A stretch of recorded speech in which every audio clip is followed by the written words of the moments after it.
Welcome to the Mindful Fire podcast, where we explore living mindfully on the path to financial independence and beyond. I'm your host, Adam Coelho, and I'm so glad you're here.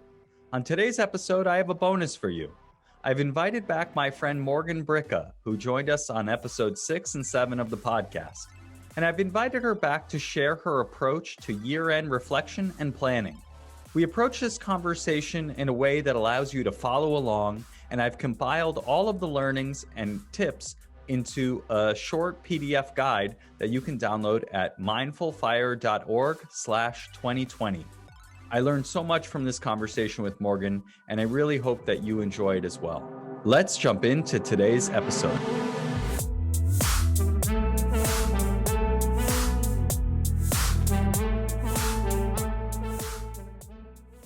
Welcome back to the podcast, Morgan. Thank you, Adam. It's really fun to be here. Thanks for asking me. I'm really excited to dive in with you today and understand a little bit more about how you think about reflecting on the year and planning as you head into the next year. Yeah. And so to get started, I'd love to start a little bit more high level and really understand your thoughts about what is the importance of developing self-awareness? For me, self-awareness saves me time and energy going in the wrong direction. We have so many number of hours and days, and I want to spend it really as close to my life's purpose as possible. So identifying what lights me up and spending as much time doing that, it's like an efficient way to live. You're not just casting about everywhere, which, I mean, life is serendipitous and it does work with you, but honing in on who you are and what you want makes you a clearer bell for the universe to actually come help you and get you going in the right direction. Makes a lot of sense. And you mentioned that coaching yourself is one of your favorite secret skills. Yeah. Tell me about that and how that fits into this idea of self-awareness and knowing yourself better. I believe this is still a fire podcast, Mindful Fire. So maybe your listeners will relate to the fact that I really like to pay as little as I can for everything. So I've gotten coached from various different coaches over the years, and I really want to integrate and learn how to do that on my own so I don't have to pay someone ongoing. So I'm a very avid student when somebody teaches me something because I want to learn it as fast as I can so I don't have to keep paying them to teach me. Yeah. I love that. If you're a cheapskate, I don't know where that puts me. That worries me.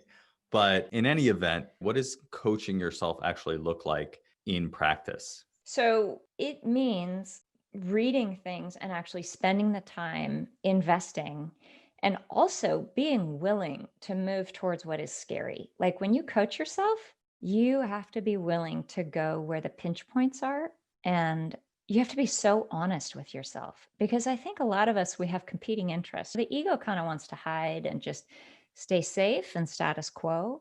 And that's not actually in our best interest a lot of the times. So self-coaching is also saying, wow, that's really uncomfortable, but I can see that is something for whatever reason I want to move past or I want to work through.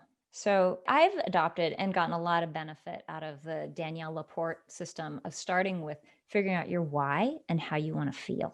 For example, with financial independence, which is I know is a big theme on the podcast, people want something. That's why they chase the financial independence. For me, it was freedom. I felt like if I'm financially independent, I'm powerful. I can say yes and no to what I want. And I can go do brave things. I could go join the Peace Corps, or I could go, there's all these things that were on the other side of being financially independent. Actually, if you figure out why you want that, you can move right, go to square B, and you can just start living from a place where you're integrating a lot more of those feelings that you want to bring into your life right now. There's no future. So it's bringing those two things together. But then actually, if you're coaching yourself, what I have found, and this is going to scare a lot of people, is I work it all the way down to a daily checklist. And I'm super loving, but I'm super accurate. Did I do what I meant to do? So for example, like special time with each of my kids has been on my weekly, like I have a checkbox. Did I actually spend 2 hours of special time with my kids this week? Because that fits in. So a lot of my goals on my checkbox are like, did you dance? You wanted to dance. Remember, you wanted to do these things. So I figure out how I want to feel, the actions I need to take, and then it goes all the way down to a daily checklist. And because of my age or because I'm visual, I really like to see things on paper. I really like to make a check in the box every day. And I'm trying to not be on my phone all the time, especially right when I go to bed or whatever. So I keep that stuff analog and I track it, streaks with check boxes. See, you can see I just brought mine out from, it's this little thing and it's a Oh, checkbox. wow. You made that Daily, yourself? weekly, yeah, monthly. Wow. Look at that. And I do that. And they change because, for example, book progress is on there, but I've done with my book. So that would drop off and there'd be a new sort of 30-day goal. Nice. Congratulations on the book. Thank you. Last time That we wasn't a talked, it plug. was, no, last time we had you on the podcast, it was a complete manuscript, but it was not available in the world. And now it is. It is. Yeah. And so we'll link to that in the show notes so people can go check that out. That's very Thank you. exciting. Congrats. Yeah, feels good. Yeah. So that's very cool. Do you have any advice on sticking to that daily check-in? Because I've had something similar to that in the past. I have all the intentions of wanting to reflect each day and check in, but for whatever reason, I fall off the wagon and then just don't get back on. Mm-hmm. Yeah, that's why the visual, like it's bright orange and it sits right on my nightstand and is the only thing on my nightstand. And I actually have a 1 line a day journal that my daughter gave me. I was super skeptical, but now like whatever your routine is, you always brush your teeth every night. It's just like that. Another thing is to stick with it. I have found, I think the reason it scares most people is because they're scared to get zeros. They're scared if they don't get gold stars. And the truth is, I look at it like, oh, look at that. Every day this week, you did not do that. And I would just get curious. There's no big deal. Is that really a priority? Maybe it's not a priority. It needs to be in a habit chain, or it needs to be done at a certain time. I always forget to drink water. Maybe I need a bright colored water bottle and it needs to sit right here and I have the same time every day. Like you just get curious about how can I support myself better to accomplish what I want? Or if I'm not, is it really that important? So it's more like a curiosity thing instead of beating yourself up. And this is the nitty gritty. I start with bigger reflections and then I create this list based on that. Yeah. So let's talk about that. Something in my mind made me think that I got to talk to Morgan about her end of the year planning process and reflection process. Morgan, tell me a little bit about your process for reflecting on the year that just passed and planning as you move into the next year ahead. Sure. So basically, I keep my plans and goals in an actual binder. I even have the binder here. And what I do is sometime between Christmas and New Year's, when things start to really slow down, I set aside a few hours and I look back through my binder and I look at what I wanted to accomplish last year. I look through it regularly, but I look through it with fresh eyes. Which of these have I completed and I'm done with?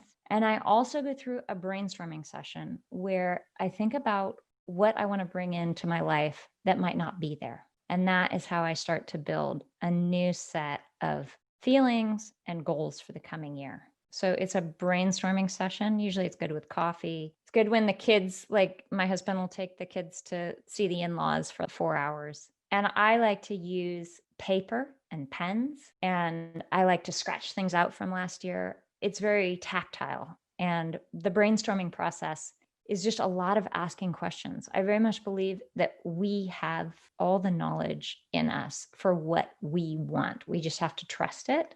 And so it's really mining that. Gosh, I've been thinking about, I wish I could, someday I want to. And you just start to approximate and move closer to those things and integrate them.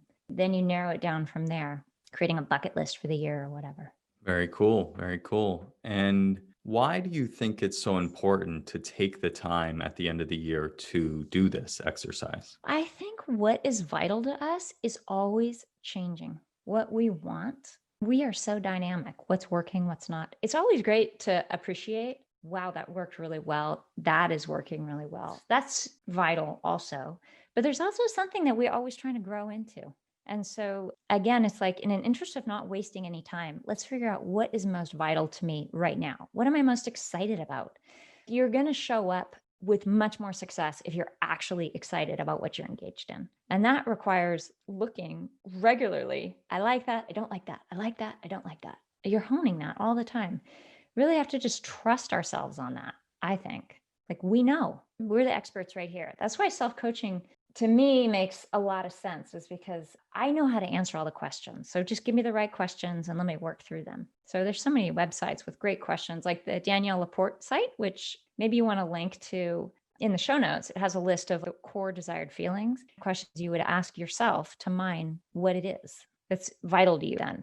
That's going to change year over year. Like you did this job all year and now you feel differently. You're ready for a new challenge. Yeah, absolutely. So it's important to take the time to check in and see, what do I really care about right now? Is it the same or similar to what I cared about last year? Yeah. Or is it different? Because if Yeah. I don't check in, then I could just be continuing down a path that doesn't quite suit me as much as I thought it would. Exactly. Exactly.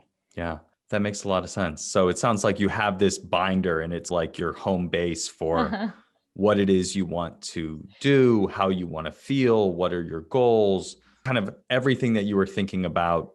Was it last year around this time, or do you adjust it along the way as well? I adjust it along the way. I have a year goals, and sometimes every quarter I'll just check in and be like, look at that. I did that. I did that. I did that. And then I just, oh, I didn't do that or whatever. So yeah, I check in. But I have also, this is every 2 weeks. So I'm in the weeds during the year more, Got like with it. 30-day Got it. challenges or whatever. But Got you it. got to make sure that all your goal setting is actually the most important piece here is that all the goals that you set, all the actions you take are aligned with creating what you actually want. And typically what you actually want is underpinned by a feeling that's unique to you, some imprint that's really important to you. It could be because of your astrological sign or your Enneagram or your childhood trauma. It doesn't matter, but just you get to want what you are wanting. And that's like a core of it. I really want to feel free. I just really want to feel free. I don't know why that's what I want. Whatever that, and I just made up free. Insert your own series of words. People have different ways that they're compelled to show up in this world. And we have to assume that those are our gifts. We have to trust them. The things that you want are different than what I want. And we may have some overlaps because we have a lot in common, but other people, you get to want what you want. That's like a core of it, is letting yourself have and not judging that. And even though it doesn't quite make sense, and figuring out how to integrate that in your life. So once you know what you want, then you work downwards into specific actions. That's the core of how I coach myself. Got it. Could you give an example? Sure. So on the cover of Money Magazine a couple years ago, there was a headline, "Set for Life." I love looking at marketing and trying to figure out what kind of like core desire feeling they're pulling at. And I thought, set for life. Is that really a financial thing? Or why do I want to be set for life? Why did that? I was like, yes, set for life. How do I do that? Where do I sign up? And then it's not really about the money. It's about the feeling behind that, which is safety. It's like a resilience behind that. So what I realized of what I wanted to feel behind that, yeah, it was like when I thought deeply about what does set for life mean, for some reason, the word that came to me is connected. It's connected to myself, connected to others, connected to what I do. That feels actually set for life because that feels like safety. Like when you are feeling valued and your place and your contribution, there's a safety or a connection about that. So for me, that's where my brain went with it. So I'm looking at like my last year's words. Oftentimes connected comes in, supported, abundant. Those are feelings, feeling abundant, feeling supported.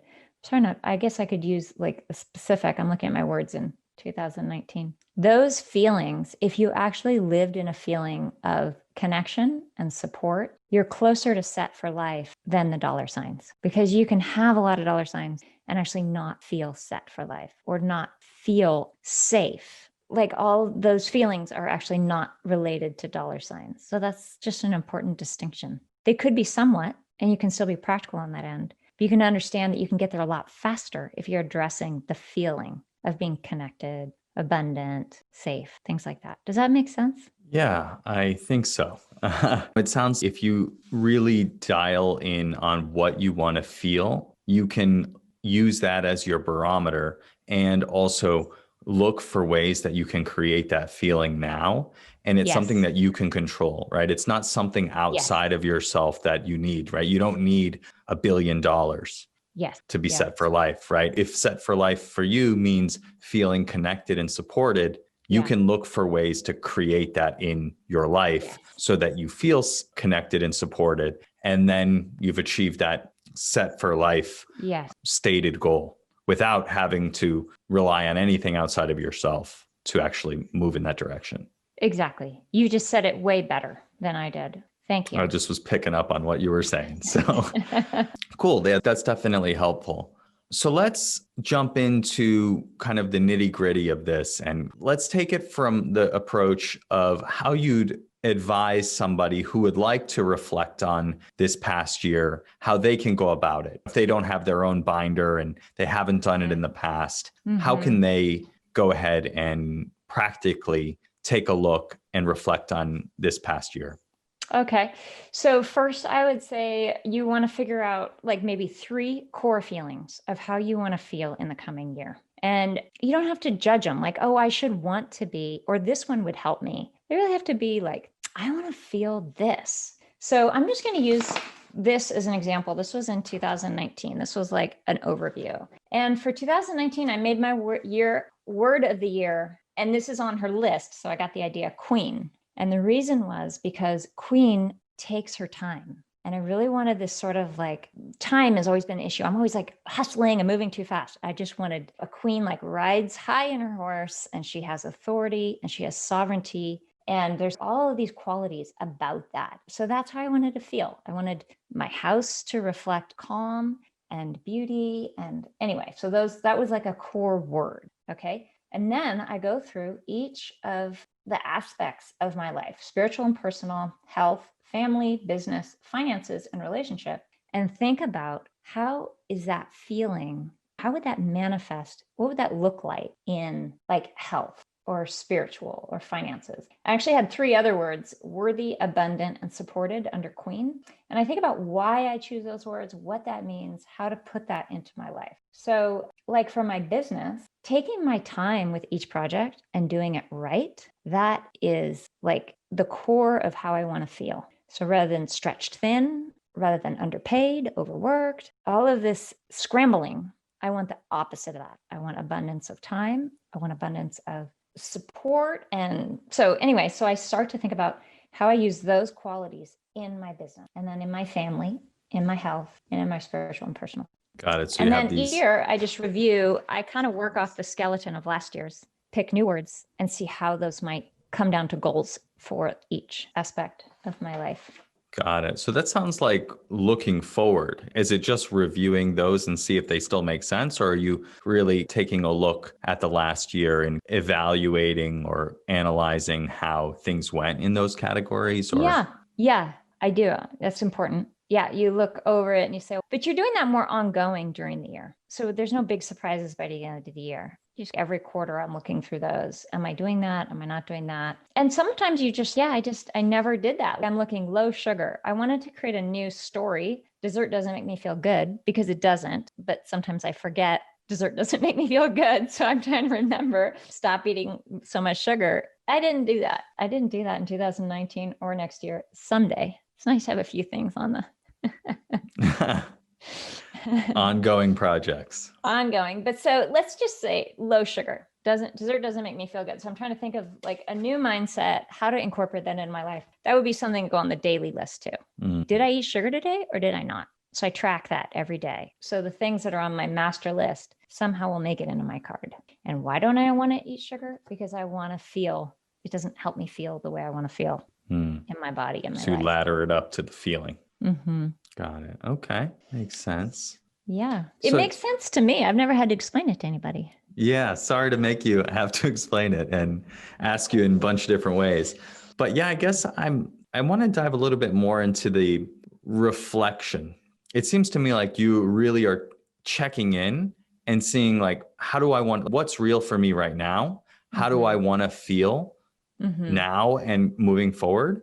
And then building everything around that. Am I picking up on that or am I off? Yeah. And the thing is, I think most people make a goal and then they forget about it. And 3 months later, like, oh yeah, what was on my yearly list? And I don't remember. So the reason why I'm saying every year, and it could be more often or less, but recalibrating on the big picture But on the small stuff, I'm checking in every day with, Mm-hmm. did I do that? Did I follow that intention? Is that still important to me? So it's a lifestyle. Yeah. It just takes 5 minutes every night, but it's, I did that. That felt good. Look at that, a streak. I did it for 2 weeks and I didn't used to do that. Or I didn't do that and I wish I did. So you actually have to do it it's like, for me, it's because I have my own business and I've realized me, and I think most humans, we are slippery and it's hard for us to create new habits. And so it requires attention and diligence and kindness. I'm not going to comply if I hate checking my boxes or if I hate looking at it and making myself feel bad. It has to be a positive reinforcing experience. Oh, look, I did it. Oh, I didn't do it. That's interesting. Yeah. Yeah. And what kind of things are on that checklist on a daily basis, if you don't mind me asking? Sure. So right now, I try to not eat for 14 hours every night. So that's the first thing. And then it says, this is old. This says 20-minute meditation. I'm doing longer right now, but did I meditate today? Did I do at least 30 minutes of exercise? Did I eat greens today? So if I ate salad or vegetables, I get a check box. Nice. Nice. I like it. I like it. Because I want to. And honestly, it's so silly, but what you pay attention to increases. So if you want to do it, I have a daily perk. So I try to have fun every day. Like I plan one little thing every day. My critical inch. Did I meet my critical inch? What's that? 5 gratitudes, because I think I've heard that's good to do in the evening. What's a critical inch? Oh, every day I identify one thing that I'm going to do that day that would really move my life or business forward the most. So I try to just always keep it to one thing. Hopefully it's less than half hour, but it's usually something difficult, something I'm resisting. Otherwise it wouldn't make the critical inch. Got it. And then I put on this, how do you feel, like from a scale to 1 to 10, because I'm trying to track over time. How do I feel about my day? And then for the weekly, like take an adventure, make something, simplify something, be generous, special time. And then every other week, I try to take a hike, get a massage, fast, make a portrait, because I fast 2 days a month. So that's my intention, is to fast 2 days a month. So it goes there on my checklist. And if I didn't, I know. And I say, oh, I didn't do that. Maybe I should do that tomorrow. And so you have a card for every 2 weeks, and then you save them and you review them at the end of the year? I just toss them. You toss them. Okay. So you don't look at them at the end of the year. I look at them at the end of it. I'm looking at it every night and I'm noticing, gosh, every night this week, I didn't have any greens. I'm really not eating very well these days. So it's like a constant recalibration. So it's ongoing. Yeah. Yeah. Yeah. That's interesting, because I've done this over the last 2 years in a digital sense. I made this like baby tracker, which I'm put out on the website at some point. But basically I used the Google Assistant and Google Analytics to make this thing that allowed me to track like every time we changed the baby's diaper or breastfeeding or whatever it was. So it started as that. It also tracked like I meditate, I eat this, or I go for a walk or whatever, things that I want to track. I can track them digitally. And, then at the end of the year, I can look back, how much did I meditate? Oh, I meditated 200 times and I meditated for 300 hours this year. And I think that's useful, but I think also like the physical card that you're looking at is probably even more useful, because it's very tactile. It's very in your face. You have to do it. You have to see, because I'm logging these things, but I'm not seeing the streak or the lack of a streak. Yeah, you have to go open the app and you have to go bring up that button. And for some, if you're really trying to I'm just trying to be really conscious about how much I'm on my phone. And this just sits out on my nightstand, so I just can't miss it. And a pen and paper is the easiest thing ever. I use Insights, so it tells me, okay, this is your streak. This is how many days. Got it. Okay. Yeah, no, I really like that. I think that's important. And it sounds like those are the habits that you want to keep up. Yeah. So those are very tactical in the day type of things. Tracking to longer goals. Like, for example, book progress, that was a 6-month goal. And it was like, did you make progress on your book today? It's a yes or a no. So there's really not a lot of sense in keeping it month over month. It's very much you're recalibrating every day, every week. I missed that. How can I do that tomorrow? Is that important to me? Yeah. And everything on here is tied to longer term goals. Make a portrait. It's because I really wanted to become a better portrait artist. And I'm not going to do that unless I'm actually making a portrait a week or even a Right. day if I really wanted to become a better portrait artist. And why do I want to become a better portrait artist? So getting to the whys, and then this is like the final mile. Yep. But it is a habit. It's a daily habit. Yeah. So I guess, I don't know. I keep coming back to this question in my mind of like, how do you reflect on the year overall? You have that daily recalibration. I think that's awesome. And I think that really having that ladder up to the longer term goals thing makes it. How do you look back on this year, like 2020, right? How do you think about reflecting on that? What would you recommend to somebody who maybe has none of these other systems in place? They want to reflect on this year and see to prepare to do better next year. Yeah.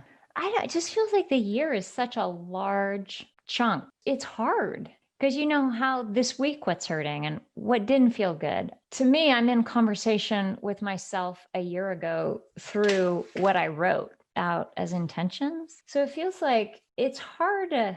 It's a good question, and I'm not sure. I'm always about what you want to bring forward and then tracking. I'm just that's my specialty, forward thinking and actually being accurate. It feels like too much, and then gratitude, but too much. Oh, that didn't work. That didn't work. Why? I don't know if that's so helpful. You just need the content of that doesn't feel good. Okay, what am I going to do going forward? It's just like, it's in this minute deciding the plan and taking action on it. So I'm just super forward thinking.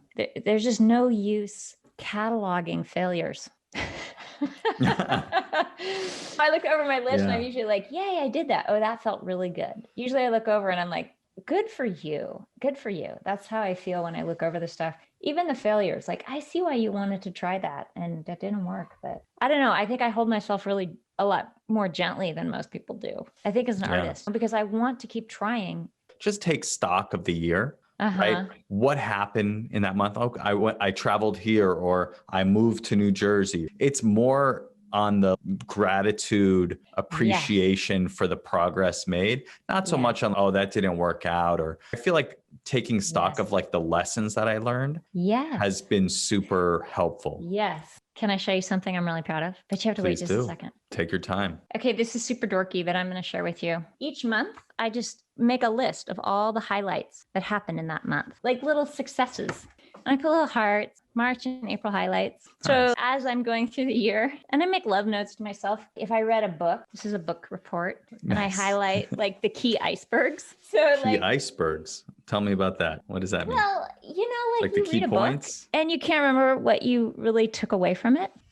So after I read a book, I try to make the main points. So this is like a book of the main things I learned in the year, the highlights. Okay, did you ever see that movie Memento? Yes, I think so. It's an amazing movie. He has to write tattoos on himself so he doesn't forget, because he doesn't remember the next day. So it's a murder mystery, but he actually has to tattoo, "Don't talk to Joan." And then the next day, Joan's there and she's like, "Hey, how are you doing?" And he's reading his tattoo and it says, "Don't talk to Joan." He doesn't know why. Okay. So I feel like this book is like the tattoos from my year. Okay. Got it. So you're doing that as you go. As I go. And it's almost every year. And I have 8 of these. I've done 1 a year. Nice. And this is like my little love letter from myself from that year. And often I can flip through and see what I learned. Like I forget stuff. Like this is a list of all the takeaways I've done, 9 breathwork sessions. And they're really powerful, but I forget. Oh, what did I learn in that one? What was my insight? And I can read and then I know what my insight was. But that's also how I catalog the month by month. Every month I have a page of this was cool and this was cool and I did this and this. It's like a mini brag list. That's what I'm talking about. That's what I was getting at. Yeah. So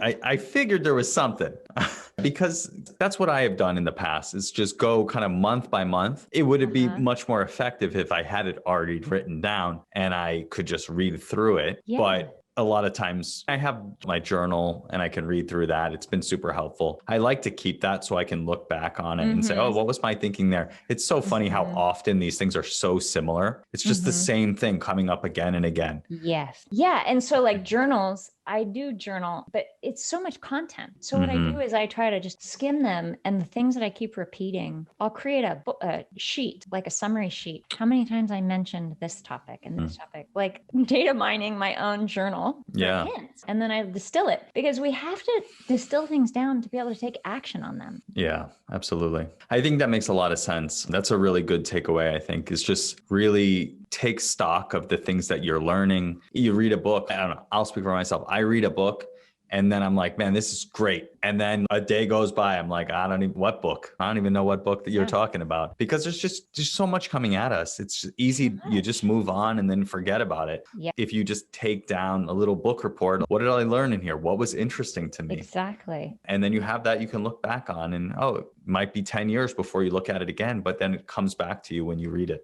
For example, in my binder that I use, so on the front, I have my daily schedule that I try to stick to, and it's right there so I can always see it. And then I've got a tab for, what do I call it? Reboot. When you just like melt down and something's going wrong and everything is going against you and you just fry, then I have a reboot checklist. And it's all the learnings. We go to wisdom and we learn things, how to respond to hard feelings. It's, oh yeah, tapping is a good resource. Oh yeah, self-compassion. And specifically, what are the steps like that Kristen Neff walked you through for self-compassion? Or what are the specific things? So like I digested 10, 20 years of learnings into like my top 10 bullet points of like, don't forget, this is one you can do. This is one you can do. Right. Don't resist the feeling. So Right. I really do try to distill information so that I can take action on it. But for me, if it's printed out and there, I'm taking care of myself, like my future self, in a really tangible way. Because when I'm impressed, I'm just going to run and do the same pattern that I always do, which is forget to walk, forget to breathe,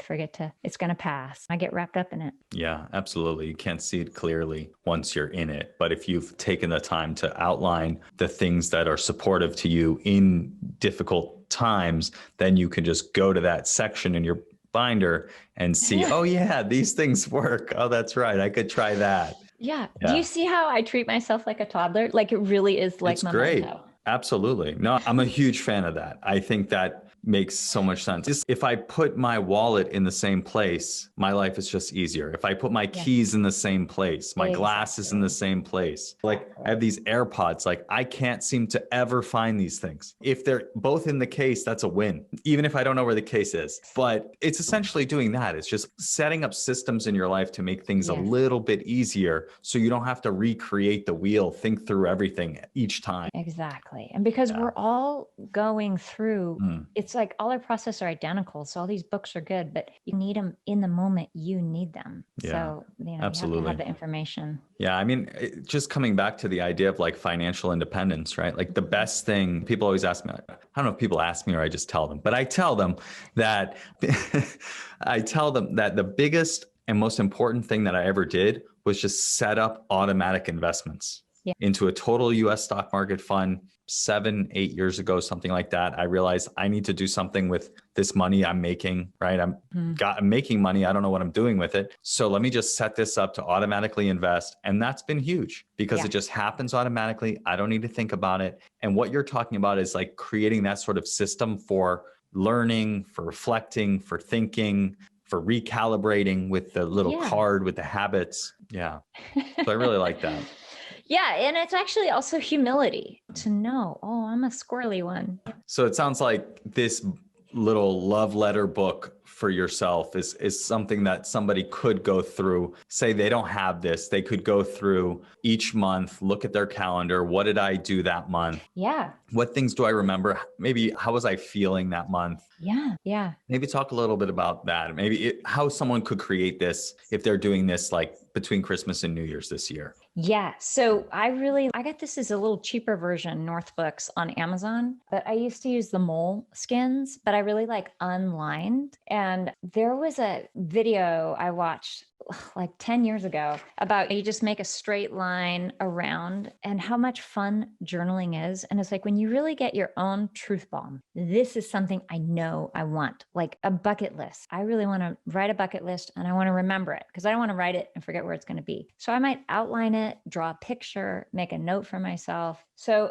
this kind of book, I would say, you just asked, what can they do in that 1 month? I think this is really good ongoing, this book, because you're always having insight and you don't know where to put them in one place. And again, I like the tactile because I can flip through it when I get off track or I feel like, what did I do this year? So this is something, again, it's like I have daily, monthly, and then my year. I'm not that as strong on the year thing because I just write out general compass directions, how I want to feel, the 3 top things in each category. And then I start to work down, how do I do that in the next 30 days? So again, it's a daily habit. It's a monthly habit. Start it now while you have the time. Go get a journal, spend a few hours thinking about how you want to feel, what changes in your life you might want to make, or what you want your next year to look like. But then in order for it to look like that, you have to move your body in different ways and your mind has to move in different ways to get a different future than you had in the past. And so it's not going to be easy because at least change isn't easy and it wasn't what you were doing. So it's really about the patterning of day to day saying, this is how I'm going to show up in order to make this result happen. Yeah. So speaking of shifting gears into creating the future that we want, it sounds like it starts with deciding how you want to feel. And then from there, how does that turn into goals and daily actions? Can you talk a little bit about that? Yeah. So can you, for example, is there anything that comes to you that you wish you could feel? Sometimes it comes through lack, but with you, how is something that you want to feel in your life? Something that I've been thinking about, and this is one of those things that keeps coming up, but it's crystallizing through some of the work I'm doing in the inner MBA, really about I'm a commitment to creating opportunity through connection. Mm-hmm. So in terms of feelings, I want to feel like I'm creating opportunity for people. I want to feel connected. I want to feel like I'm bringing people together in ways that create opportunity for them. For example, you and I connecting with you and creating opportunity for you by looking at your analytics, connecting the skills that I have with potential opportunity that for your business, for example, right? That is the thing that lights me up. Is helping people in that way. Another example, recently, the lawyer that helped us buy this house, a hilarious guy. He's going to be on the podcast at some point, but I wanted to ask him to be on the podcast and I needed some paperwork or whatever regarding the house. So I called him, I left a message and he called me back and one thing led to another. We finally connected and I invited him to the podcast and he's, hey, you should come on this men's group call that I have. We're going to be talking about masculinity. And the guy who started the organization wrote a book with this other guy. I went to the call, which was that night, and listened to this conversation. Then I was like, I can help these people. I have these connections. I could host them at Google for a talk. I could have them on the podcast to talk about masculinity. I could connect them with Ashanti Branch that you may have seen at Wisdom. He's a good friend of mine because I met him at Wisdom. And so I made the offer. They're going to be on the podcast. I connected them with Ashanti. We're going to do a talk at Google, right? So just in that one opportunity, I was able to see all of these ways that I can connect and create opportunity. And so that's really what brings me alive and what I want to cultivate more of in this next year. Long answer to a short question. Beautiful. I know there's so many great things in that. And it's hard to just tie down one word, but some of the things I heard was that it has to do with being of service, really gives you meaning and purpose. It seems very healing and positive that you're a connector. You really want to be useful to this world. You want to use your platform and your abilities. And so another word that comes up is also impact.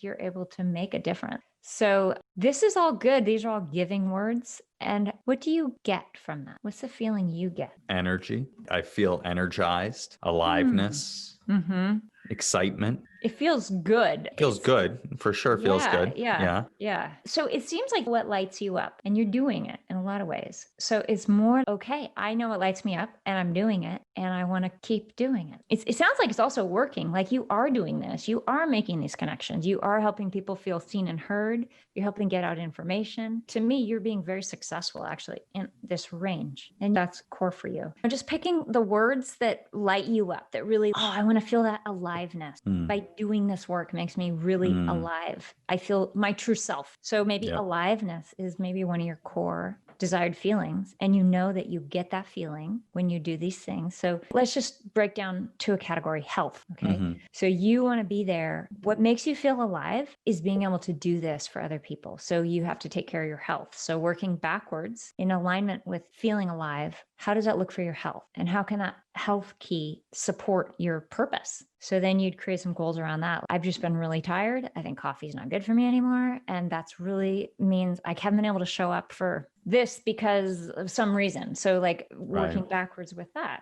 The idea of feeling aliveness, feeling sluggish and tired all the time, and finding myself chasing dopamine hits of like social media or eating not so healthy food because it feels good in the moment. Maybe going on the health front, feeling more alive through eating more healthy or just exercising. I think earlier this year, looking back, I realized like there was a period of time shortly after moving here to New Jersey that I was going on what I call the Peloton, the fake Peloton, most days. And even if I like woke up with a headache or whatever, or just in a bad mood, I'd get on it and I'd feel better at the end of it. And so I've fallen off of that, but just looking to feel alive through taking care of my body by moving my body and exercise really helps me feel alive, which then frees me up to do more of this work that I want to be doing. Exactly. So it connects to that aliveness feeling. Yes. Yeah. Yeah. And for me, I have to be fit to do my job. It's very physical. So that's always underpinned. If I want to make this difference with murals, I have to be in the gym 6 days a week. So that's like always made like a really discipline around fitness. And it depends what you want to deliver. And vibrancy for your health goals would be different. I actually need upper body strength. That's what has to be under very health. Physical job. For you, vibrancy, aliveness could be a different sort of rainbow collection of health stuff. And again, you'd go through each one. What does vibrancy look like in your work life, or that aliveness? It would actually look like, I want to make sure I'm really being of service. I'm not just, it's not going to work for me to just show up. I have to make sure that my work is adding this value in this really human impact way. And when you know that, then you would actually shift even what kind of work you're doing for Google even. Yeah, no, that's definitely something that comes up in my mind again and again. My job is great. Is it my life's work? Probably not, but there's a lot of opportunity. I work with really great people. I have a really great manager. The subject matter is pretty interesting to me. And I recognize that there's more opportunity I can be creating, more connection I can be making, more of myself, my mindfulness, learning, etc. I can be bringing to the job. But with all the busyness and the constant emails and constant client things that I deal with, there's only so much I can do. And I just let those other more aspirational aspects of things fall by the wayside, unfortunately. But I know that there is more that can be done there. And I'd like to be doing more of that. And so I'm looking at how can I do that? Yeah. 10, 20%. You know your life's purpose. You just told me it. I know that this is it right here. I'm looking at this. Being of service, making an impact. And there are ways that you can do that in your current job. And so your goals should be around nudging the needle. Little bit. It doesn't have to be every time, all the time. Yeah. That's my all or nothing thinking. Man. Yeah. These activities around my job make me feel alive. So I'm going to spend more time, and I'm going to create 1 or 2 boundaries around this thing, like the email threads, like, hey guys, take me off this one. Hey, take me off this one. I don't know what it looks like in practice, but you're going to know now. It's so cool that you just articulated what lights you up. Everything is going to now filter out the details from that. And remind me again, what are all the categories that I should be thinking about this through? Health, work. Finances. I have relationship, family, and then I have a spiritual / personal. Like a few years ago, it was like to be able to sit for 20 minutes in stillness, like to be able to do that. So that was when I started. And I usually use SMART goals on my list so that it's like, I'm doing this daily, or there's a time associated. But I felt like this year, actually, some of them were not as smart because like, and when you say SMART, just for people who aren't familiar, what does that mean? I don't even know what it stands for, but I know that it's quantified. It's like specific, measurable, attainable, relevant, and time-based. for a So minute. what you're doing is you're taking this feeling of aliveness that you want to bring into your life more. And you know exactly what brings you that and how to do it. And then you're going to create SMART goals in each category that will lead you to more opportunities to be feeling like that on a daily basis. In each of those categories. In each of those categories. And the idea is that when you are fulfilling that, you are both more closely aligned to your purpose and you're also making the right impact. Like you're super good at other things, but if they're not also feeding this impact, service, healing stuff, then it's not going to pull you in the same way. Okay. Yeah, that makes sense. Yeah. And actually, so with your finances, how do you get that feeling of aliveness? You could start to do a percentage of donation and actually see how that feels. Do something that scares you short term, 6 months, 1 year. Just try it. Something that scares me financially or? Yeah, financially. It's just for 6 months or it's just for 3 months. See how you feel.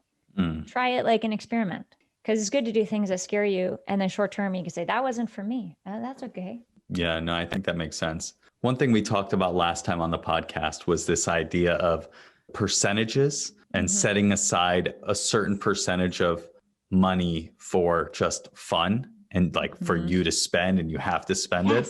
I gotta say, love the idea, have not done it yet. Yeah. So that goes on a SMART goal. Love the theory. On your SMART goal, it should say, spend $400 a month on myself, on play. Has to be spent. And if I don't spend that money, I'm going to donate it to charity. And what's it's a percentage of income or a percentage of what again? You know what? It's your own, you decide what. Like percentage of the budget, perhaps. Yes. Yeah. Percentage of the budget. I think it's good to do. Net income, after tax income. Yeah, because the first thing you can always do is cut out, you said you have that automatic deposit. So it's like richest man in Babylon. You're going to decide first some percentage, 20, 25% is going to go to your, whatever you decide. Yep. But your donation should still be from that percent, even if it's 2% or 5%, just so you know, oh, these are where my priorities are. You're owning that you are making that investment in your future. And that aligns with priorities and your aliveness, because that's your freedom. And that's when you're going to be able to really call your own shots. And that's okay. You're okay with that. But being really honest with yourself about those are my priorities. And if you want to change the dials, knowing that aliveness is going to be your key word or whatever you said. Just as an example. Yeah. Okay. Yeah, I think that makes sense. Yeah. And so you say you set a goal in each of these categories. Because we can't keep track of so many. That's the main thing, is like you have to be gentle on yourself for it to be attainable. If you had a dozen, it would just be too much to track. And so you're setting 3 goals for the next year that, if achieved, will help you feel the way that you want to feel. Yes. Got it. Okay. That makes sense. And then how do you translate those goals into the daily habits? Tell me about that. Yeah. So for example, let's say finances for you, you want to feel aliveness and that just spending, having some play money would do that. So what you're going to do is set up an automatic withdrawal and move it into an account. And each week you're going to make a date for yourself. It's the Adam date. And you get to invite who you want to invite, or you get to spend it on what you want to spend it on, that thing. And it's written in there. And then it goes in the week thing, date with myself. Adam's play date. Did I do my play date? And because you're pushing yourself where you're not comfortable. And that's great, because it's going to bring you towards aliveness. It's going to bring you like, I'm worth it right now, or whatever the feeling is. So that would go into your finances, and it would be like a weekly thing. Either set the automatic transfer, decide I'm going to do, and you can start at 1% if it scares you. Start at 2%. To spend the money on myself. Spend the money on yourself, man. Does the podcast count? Can I spend the money on the podcast? No, it can't be productive. It has to be like play. Okay. It's a hobby, but okay. It's like getting that massage and getting the full 90 minutes instead of just 60 minutes. Like it's just something. Like you're like, woo, oh gosh, that's not really me. Just because it's good, because it's stretching you. You can always decide over time, actually, that didn't make me feel better. And that doesn't align with my priorities. It's just also when you're self-coaching, you have to be willing to look at your word and look through each category and play with like, how would that feel like aliveness? And for me, I know being of service is really important to you. So I would include that in your finances. How is that aliveness, that healing? How is your money going to be healing? Because that makes you feel alive. How is your relationship or your family going to support that the way you want to be? What makes you alive? And is it doing that yet? Is it already? How can it grow? And you'd make it specific and actionable and measurable, even that. So like for me, special time with my daughter, that's a weekly checkbox because I want to make sure that that came on my list. And that's what I wanted. That was a priority. Got it. Yeah, that makes sense. What else? Anything else that I should be thinking about, or people that should be thinking about as they plan their next year around this word of how they want to feel? Yeah. Or words. It could be a Or words. constellation. Yeah, you had a few, right? You had 3 or so. Yeah. And sometimes it takes a couple days, like a Plinko ball, to really hone in on it. And you can change it in a week or a month. I thought it was aliveness, and it turns out it's connected. Or it's this. And then you'd switch. So I would say to not think that you're going to get it in one sitting.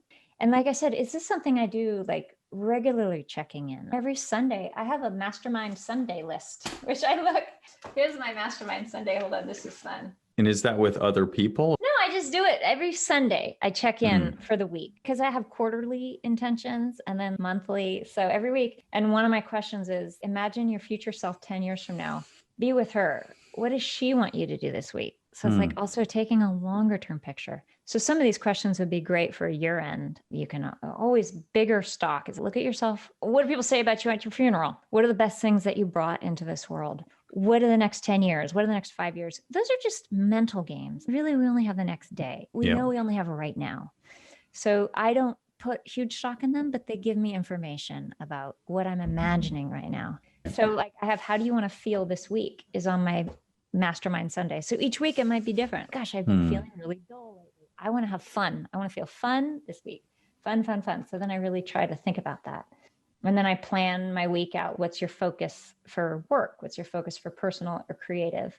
I have a little thing, visualize success in each area. What does that look like? What are you doing? How are you feeling? And then when I wake up each day, I'm rolling out on that plan that's aligned with my future self, how I want to feel, and what I'm trying to accomplish. Yeah. And I'm getting better at this is funny. I was on a call yesterday with a woman who was doing my Google AdWords. Google Ads, okay. Like review, and it's actually taken a nosedive. And she had all these reasons that were not the right reasons. And I knew that she was just trying to upsell me on the next thing. And we were going in circles and I was like, she wasn't providing the right information. And I found myself getting really frustrated and going in circles. And I was able to catch myself and be like, this isn't how I want to spend my time or how she wants to spend her time. Like how to move to productive, because this doesn't feel good. It's not useful. Anyway, so figuring out how you want to feel moment to moment and noticing like, this isn't good for either of us. Let's figure out how to be productive right now and what the next step is. We don't want to spend our time in negative emotional states. So I think I'm getting better at cutting that out too, based on, okay, these are my goals. This is how I want to feel. This is what I want to do.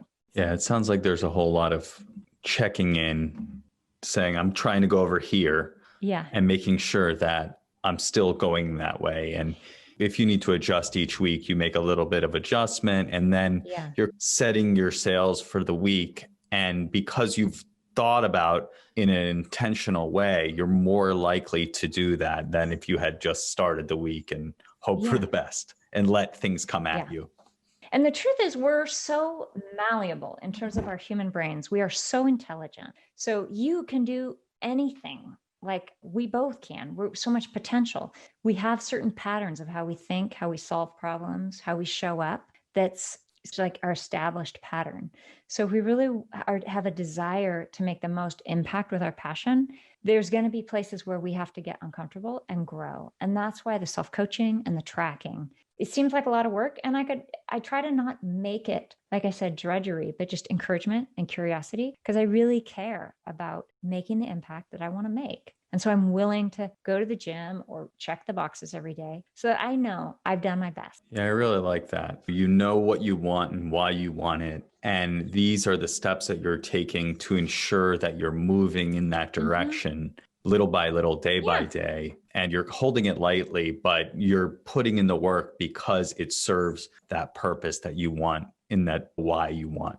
Yes. That makes a lot of sense. That reframing is really helpful. And I think something that you mentioned in your email is that you're not doing it out of a sense of should or obligation or Yes. supposed to, but Yes. rather you're doing it because you're being pulled in that direction. And maybe Mhm. talk a little bit about that, because I think that I've operated from a I should be doing this, I'm supposed to be for a very long time. And that doesn't feel very good. And it's certainly, I'm not the type of person that is motivated by that. No, that's all the information you need right there. You just said it. If it doesn't feel good, you're not going to continue in that vein. And it's never going to bring you the joy and delight of actually like honoring what you want truly. Mhm. So it's just a lot of time spent in fear, honestly, or worry. Mm-hmm. Yeah, absolutely. And so shifting gears a little bit, once you get clear on this vision that you want to create, how does it fit into your life? Why are you laughing? Because it's funny. I think I actually sometimes plan to avoid doing work. So if you actually enjoy planning, it can also be a work avoidance, which is an interesting, because most people avoid planning and just stay in the trenches. Everyone has different habits. I do a lot of planning and then not doing those plans. Yeah, again, it's a great question. And to me, it comes back to having a literal piece of paper. And I put in the time, like on Sunday. So, for example, I don't work on Sundays. I have a real taboo around that. I try to hike. But one thing I do on Sunday is spend an hour usually thinking about my life. And that includes maybe I need to print out more of these. Maybe I look at last week. Maybe I look at what I'm trying to do in the forward week. So I do that planning sometimes on Sunday. Now, maybe that's work, but I'm not doing anything else on Sunday. So I have a lot of time and it's my life. So it feels aligned. It's almost like going to church. I feel like I'm connecting and aligning. So it feels I'm not cheating too much. So I'm free on Sunday. So I have time on Sunday. That's when I do it. And then I just check the boxes. It takes 30 seconds before I go to bed. My pen and my paper. Yep. And then some of those Sundays are at the end of the month. So you take some time and jot your learnings down in your yearbook and things like that. Exactly. Most of this happens once. It doesn't have to be that I'm making it more complicated than it needs to be. Sometimes because I've been doing it so long, I don't realize I have a system, but you're exactly right. It happens on Sundays. The time that I spend reviewing my month, it's often on a Sunday sometime. Mm-hmm. Because the kids go do things or it seems like the house is quieter. I'm not working. Mm-hmm. Yeah. Okay. That makes sense. So I'd love to ask you, what is your thinking on approaching next year? If you'd like to share how you'd like to feel next year and what you're setting as your goals, because this year you wrote a book and all that. Yeah. So for some reason, what's coming to me, I've never had this word before. I've always been going towards ease and joy and all these soft things like feeling good and supported. And this year, what I want to feel is brave. And it feels like really good to do something brave. And so maybe it's the feeling after, but that just makes me feel really like alive and like I'm moving towards things that scare me. I like that. I want to feel brave. So this morning I tried it out. I was passing some gardeners and I've been noticing they always use a gas leaf blower. And I stopped and I was going to say, oh, don't say anything to them. That's annoying. Don't be like that. And I was like, wait, my new word is brave. So I walked up and I said so nicely, I'm fluent in Spanish. Did you know that gas leaf blowers are, that you have to use electric when you're in this town? And they were so nice. Oh yeah, we know. Oh yeah, it's just this month of the year when it leaves. We had a nice conversation, but it's now my word is brave and I'm going to think about speaking up or speaking out or doing the things that are a little hard and I'll do them my way and as nicely as possible. But I really enjoyed that I said something because that's not usually what I want to do. It goes against my people pleasing stuff. And maybe that is a step towards unwinding the people pleasing. Got it. So you saw the opportunity to be brave. And because you had that in your mind as your word for the year, you just took the action where you might not have done it otherwise. Yeah. And it doesn't even matter about outcome. It was like, I spoke up and that's not like me. I'm usually head down. And so anyway, yeah, I want to feel, and also the other thing is more supported. I've been a lone wolf in my work for all these years. And now I want to bring together a team and that's fun and that's supportive together. So it's really I see what I'm wanting is growth and putting myself out there more. And I'm super excited about it. Oh, really? That's what I want? But okay. So all of my things are going to reflect that. One of my business goals is to charge more for every project. Charge enough that it scares you a little bit. Like I chronically undercharge, historically undercharge. It's like one of my weak links. So by being brave, how do I be brave around my finances? That's a way to be brave. Because when I charge a little bit more than I think I should, like I'm going to have a heart attack or a panic attack. And so I need to push that boundary for myself. Yeah, that makes sense. Yeah. And also bringing other people into my business scares me. It's unknown. I don't like it. Yeah. But what I want is on the other side of all that. So I got to go through that. Yeah, that makes a lot of sense. Very cool. Anything else you want to share or that we didn't talk about? I just want to honor you, Adam. I'm just really impressed at your like reaching out, your growth mindset, your curiosity, and your wanting to like learn and get your own path. I think it's really beautiful. I just really honor that about you. Yeah. And you're super brave. It doesn't need to be on your list because you're already that.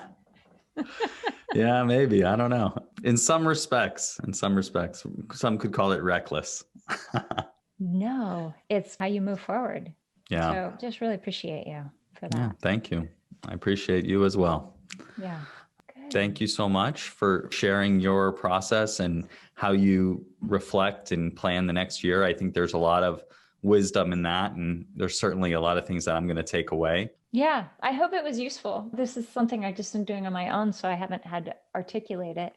And I feel like you actually really helped me articulate it better. Like your recording is better because you digest it and then you say it back in a more clear way. So that was really well done. Cool. All right. Enjoy your rest of your holiday. Yeah, likewise. I hope you have a wonderful holiday and New Year's. Yeah. Thanks so much for joining me today on the Mindful Fire podcast. As a reminder, I've compiled all of the learnings and tips from Morgan's year-end reflection and planning process, and you can get those in a PDF download at mindfulfire.org/2020. And if you got value from today's episode, please hit subscribe. This just lets the platforms know you're getting value from the episodes and you'd like to be here when we produce additional content. And I'd also just like to say thank you so much for joining me for the podcast throughout this last year. It's been such a privilege to be able to explore these concepts and to have an audience that is engaged and excited to hear about these topics. So thank you so much for being a part of this community. And with that, I'll catch you next time on the Mindful Fire podcast.